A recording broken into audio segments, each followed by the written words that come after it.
Baik, selamat pagi Prof. Damayanti Syarif Ya, selamat dari pagi.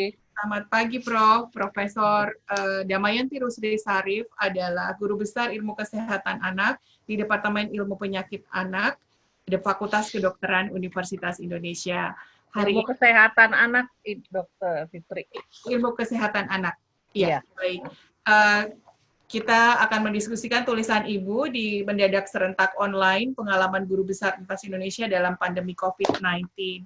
Prof. Damayanti, bolehkah Ibu menceritakan pengalaman selama mengajar, meneliti, dan melakukan pengabdian masyarakat selama COVID-19 ini, selama kita mengalami PSBB? Silakan, Ya, Prof.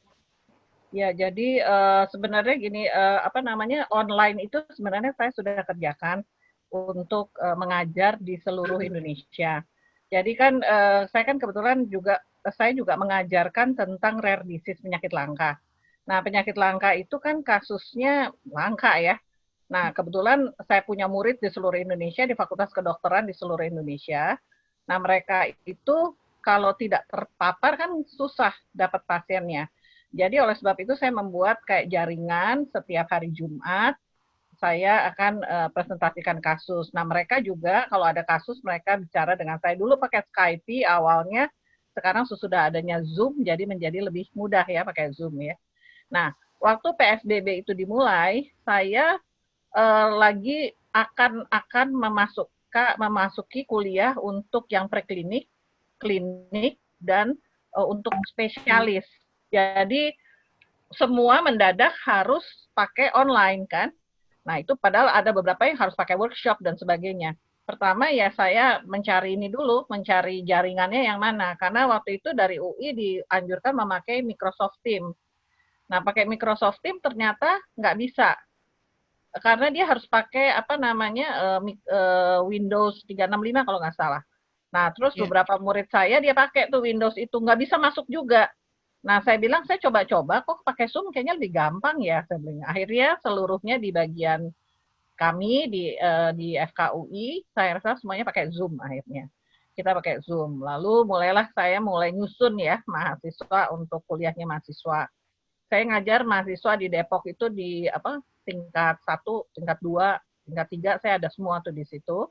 Nah, kemudian di kliniknya itu yang di tingkat 4 ke atas di klinik juga, kemudian untuk spesialis saya mengajar juga untuk SP2 yang konsultan juga. Nah, itu tipenya beda-beda.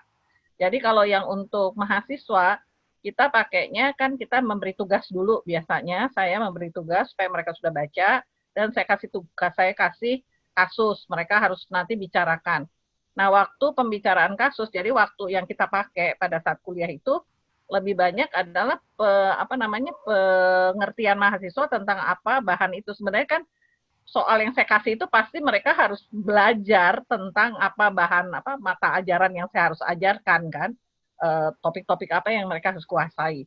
Nah, dengan seperti itu mereka mempresentasikan itu dan saya mengatakan bahwa saya tidak akan menunjuk siapa, saya menunjuk saya suka-suka saya menunjuk siapa. Jadi masing-masing harus nyiapin.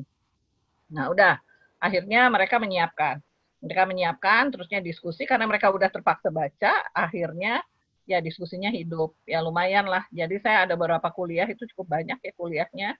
Nah, topiknya juga macam-macam. Ada yang topiknya genetik, kemudian juga kebetulan ada pengampuan, preklinik itu tambah lagi. Kalau yang pengampuan itu saya gimana ya, saya nggak ngerti basicnya ya. Kalau yang anak-anak UI saya tahu basicnya. Jadi waktu di Serang itu saya coba pakai quiz. Saya kasih soal yang sama dengan yang di UI, tapi saya pakai quiz untuk pengertiannya. Jadi saya pakai polling, kemudian mereka harus jawab pertanyaan, terus nanti keluar tuh di layar kan jawabannya. Jadi saya bisa ngerti, oh nih anak masih beberapa yang tidak mengerti, jadi saya lebih jelas arahnya saya memberikan kuliah. Cuman sayangnya kalau dengan apa WA ini kan kita nggak bisa semua muka orang ada ya. Kalau nggak kuliah kita nggak kelihatan nanti kan. Nah, Ya. jadi saya juga nggak bisa ngelihat reaksinya masing-masing anak kan. Nah, Hmm. sedangkan kalau kita ngajar tatap muka kan kita bisa ngelihat reaksi nih anak nih kayaknya bengong aja. Kalau nggak kita ajak bicara kan kenapa? Nah, Ya. nanti mereka suruh, paling nggak saya suruh nerangkan. Nah, kalau nggak ngerti kita bisa tahu langsung. Nah, itu yang kekurangannya. Nah, sekarang kita bagaimana dengan klinik? Begitu masuk klinik, itu mereka kan harusnya ada 2 minggu pemaparan sebelum masuk klinik, jadi persiapan, kemudian nanti sesudah itu mereka 4 minggu akan di klinik. Nah, jadi karena kita lama ya, jadi akhirnya semua sampai akhir tahun dimampatkan. Semua yang 2 minggu, 2 minggu, 2 minggu itu saya mesti ngajar. Jadi Anda kebayang tuh dari bulan Maret sampai bulan Juni, itu saya sehari itu bisa ngajar sampai 6 jam, sampai 8 jam, sampai mabuk deh pokoknya. Itu apa namanya ngajar terus. Nah, terus di situ yang di klinik itu kita menggunakannya caranya beda. Jadi kita pendekatannya kan kita memberikan pasien, kemudian case study. Nah, terus kemudian sesudah dijelaskan, udah itu nanti kita bagi pakai breakout room. Breakout room, terus kita akan mengambil dari staf pengajar muda, jadi menjadi hasilnya, tutor di masing-masing breakout room, nanti kemudian dikumpulkan, jadi dipresentasikan. Nah, itu cukup menarik dan mereka hasilnya juga cukup bagus ya. Nah, sekarang kalau yang levelnya spesialis, kalau spesialis konsultan, nah ini sudah melibatkan pasien. Jadi biasanya kan mereka dapat kasus, misalnya kasus genetik dikonsulkan dari bagian apa gitu kan. Nah, dari bagian waktu itu dari rehab medik apa dari mana mereka konsulkan. Lalu mereka kan harus membahas. Nah, sesudah membahas mereka harus presentasi. Nah, waktu itu saya lihat mereka presentasi. Nah, sesudah itu kita akan bahas. Klinisnya semuanya udah jelas, sesudah jelas kita rencananya mau ngapain. Nah, kita panggil pasiennya. Biasanya pasien diberitahu dulu. Contoh penyakitnya apa, Prof? Kalau yang contoh penyakitnya apa ya, anak-anak? Contohnya misalnya kan saya kan nanganin penyakit-penyakit langka ya. Misalnya ada penyakit dengan ada berapa orang cuma di dunia yang sakit itu. Sakitnya itu Heriun apa namanya sampai lupa saya. Ada penyakit contohnya misalnya Evan Plus lah, contohnya Evan Plus itu cuma 6 kasus di dunia. Jadi pasiennya itu dari Makassar sebenarnya kan. Nah, jadi kita ngasih tahu nih hasil pemeriksaannya. Nah, kalau kita perlu, maka kita datangkan juga, kita minta dokter yang dari ortopedinya ikutan dong, gitu kan. Dokter ortopedi. Tapi jadi kita mesti nyiapin benar, dokter ortopedinya ada, dokter yang bagian laboratoriumnya ada, dokter apa, kita duduk sama-sama di situ. Ya, seperti... Lewat Zoom, Prof? Kenapa? Lewat Zoom.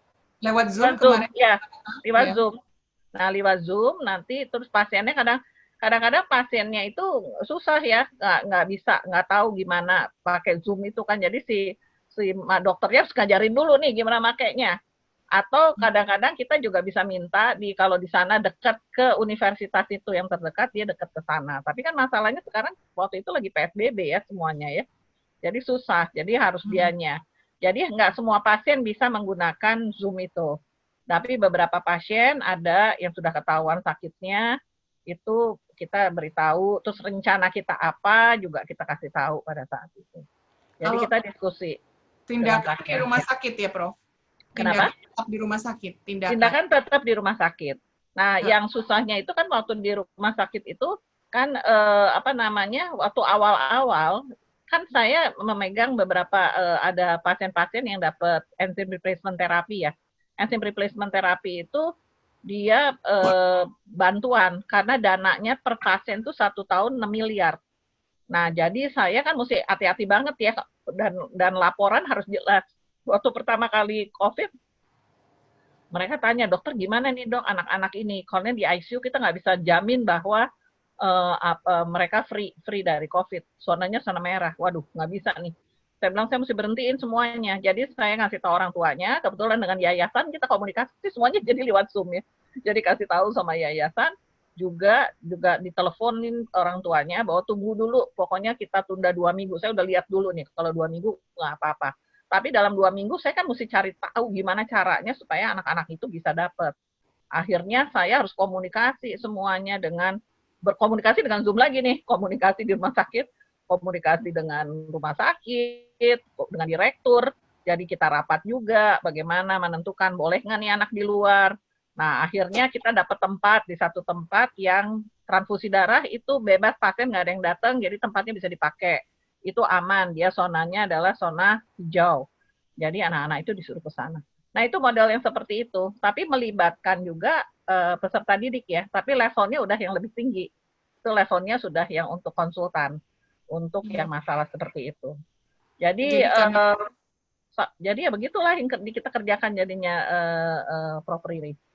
jadinya. Iya, rumah sakit rujukan, jadi banyak sekali PPDS dan kemudian juga ini webinarnya sampai 500 peserta lebih ya, Prof ya. Mungkin bisa diceritakan sedikit bagaimana antusiasme mahasiswa selama COVID-19 ini untuk webinar yang diselenggarakan Profesor Damayanti Syarif dari Fakultas Kedokteran Universitas Indonesia. Ya, jadi webinar itu kalau kita kan sebenarnya tadi saya bilang sama Prof Riri bahwa kita sebenarnya sebelum PSBB sudah mengerjakan ya, Prof Riri. Jadi kalau misalnya mereka kan harus wajib nih, mahasiswa itu harus wajib punya logbook pernah melihat pasien dengan kelainan metabolik ada 5. Nah, yang murid-murid saya yang di seluruh Indonesia itu bilang, dok, aduh susah dok, karena dapetnya kadang-kadang 1 atau 2 kan udah keliwat angkat, ya udah nggak apa-apa. Jadi kita bikin itu, jadi di Jakarta, ya saya kan menerima konsulan dari seluruh Indonesia. Jadi nanti diagnostik sampai diagnosis pastinya, nanti saya suruh mereka yang ngomong, misalnya dari Medan deh ngomong ya, yang minggu ini, bulan ini kamu yang ngomong ya, bicaranya lengkap. Jadi mereka kirim dulu mau mereka presentasikan, terus saya koreksi-koreksi, lalu mereka presentasi, saya jadi moderatornya. Nah, terusnya pesertanya itu dari seluruh Indonesia, mulai dari Aceh, Medan, Padang, dan terus sampai ke Manado. Jadi kira-kira ya bisa sampai 300-400 lah yang ikut ya, kalau per tempat aja berapa gitu. Nah, ada bahkan yang kayak di Semarang itu bisa seluruhnya, bukan hanya yang mahasiswa ini, bukan mahasiswa yang memang lagi stase di situ, yang lain-lain juga ikutan, bahkan supervisornya juga ikutan, nyumbang, ikut nanya dan sebagainya. Jadi menyenangkan sih antusiasmenya untuk hal ini ya. Nah, ini berlangsung. Nah, kebetulan justru yang seperti itu jadi stop kemarin. Karena kan itu kan harus pakai Zoom-nya itu pakai khusus ya. Kita dipinjemin sama orang. Nah, orangnya itu sekarang yang perusahaan yang minjemin ini sedang nggak boleh keluar semua. Jadi kita agak terhenti tuh yang untuk itu 2. Tetapi sekarang kan banyak seminar webinar. Ini kayak tadi siang tadi kan saya minta di Jawa Timur tuh. Tadi pesertanya berapa? Sekitar 600-an mungkin ikut dokter seluruh Indonesia ya, dokter anak. Nah, jadi artinya yang kemarin juga ada sampai 1.900, saya juga bingung, itu banyak amat ya orang yang ikut ya, saya bilang gitu kan. Nah, itu artinya kita juga tetap bisa. Malah saya bilang dengan adanya seperti ini, saya jadi nggak repot ya, nggak usah jalan-jalan kemana-mana, saya udah bisa nerangin dari sini ke seluruh Indonesia, sampai ke Manado juga bisa kita nerangin. Dan mereka juga bisa nanya. Sebenarnya ada senangnya juga. Cuman ya kita kepantek di sini terus ini yang nggak enak gitu ya. Luar biasa, Prof. Damayanti. Di tulisan yang terakhir di dalam buku yang mendadak serentak online itu ada cerita dikatakan bahwa Ibu kehilangan kesempatan untuk mempelajari body language. Iya, betul. Perlu dikuasai seorang dokter ya. Itu kira-kira ke depannya bagaimana ya, Prof? Prospek dari pembelajaran daring ini. Ya, begini, kalau pembelajaran daring terlalu banyak. Tadi saya belajar juga ya, setiap kali saya memberikan kuliah itu saya juga belajar kan ya. Jadi, supaya harusnya begini. Nih anak kalau yang tidak mengerti bagaimana saya menarik perhatian mereka supaya mereka involve kan. Karena saya nggak bisa kontrol lihat muka mereka sekian, misalnya pesertanya 50. Kan di dalam layar saya itu pas saya kasih kuliah, saya kan nggak bisa ngelihat responnya kan. Ini anak ngerti apa enggak atau apa kan nggak bisa. Nah itu yang susah, kita agak susah tuh yang nemuin yang seperti ini. Nah tadi jadi mungkin kalau kita pengen melihat yang seperti itu, muridnya nggak boleh terlalu banyak ya harusnya. Nah kalau yang di seminar kecil-kecil kita semua terpancang, kayak kemarin kita bikin pelatihan untuk mengenali birth defect. Di jatahnya hanya boleh 40, waduh udah silang sengketa nggak keruan ya masuk. Akhirnya udah deh boleh saya naikin sampai 50, akhirnya maksa juga sampai 52 nih ikut seluruh Indonesia. Terus saya bagi ke murid saya ada 4, jadi mereka udah saya tahu mereka bisa, jadi saya bagi dulu 4 gitu, jadi kita kan lebih dikit ya, yang ikut itu satu ruangan itu bisa 12, 13, saya bisa lihat mukanya semua. Nah itu yang saya jadi tahu, loh kenapa kamu kok diam aja, kita bilangin gitu kan, coba deh kamu involve. Nah itu tuh keterlibatan itu kita jadi tatap muka yang bisa bergantikan kalau muridnya tidak tahu banyak, kita bisa lihat buka semua, kita diskusi, enak bisa kita ngelihat. Tapi kalau terlalu banyak emang nggak bisa ya, Prof. Riri ya. Itu Iya. yang saya bilang. Karena kita kan kadang-kadang sebagai sebagai dokter kan kita juga harus ngelihat kadang-kadang pasien kita ngomong apa tapi mukanya nggak gitu kan. Bisa, iya dok, tapi mukanya bukan muka iya gitu, muka enggak gitu kan. Jadi kan kita mesti respon ya. Ini orang kayaknya Iya. nggak yakin deh yang apa kita suruh. Jadi kita, nah itu yang kita mau ajarkan sama mahasiswa, agak susah ngelihat mimik orang. Terus kan kita biasa sebelahan dia, terus ngeliatin pasien, terus dia ngomong seperti itu. Terusnya kan kita bilang, oh nanti kan saya putar, tanya dulu, akhirnya dia baru ngaku misalnya apa. Nah, yang seperti itu agak sulit kalau kita pakai yang seperti ini. Yang apa Jadi kalau namanya? gitu menarik sekali selama berkah COVID ini adalah orang-orang guru besar seperti Prof. Damayanti yang sangat langka keahliannya ini bisa diakses oleh lebih banyak orang ya Prof ya? Lebih bisa Iya, mengajar betul. dan menyebarkan ilmu lebih banyak ya Iya. Prof ya? Biasanya kan saya kalau mesti ngajar ke Manado, saya sehari sebelumnya udah harus berangkat ke sana kan. Hmm. Terusnya ngajar di sana, ngajarnya sih cuma 1-2 jam, 3 jam. Udah itu pulang lagi, ongkos di jalannya yang panjang gitu kan, capek.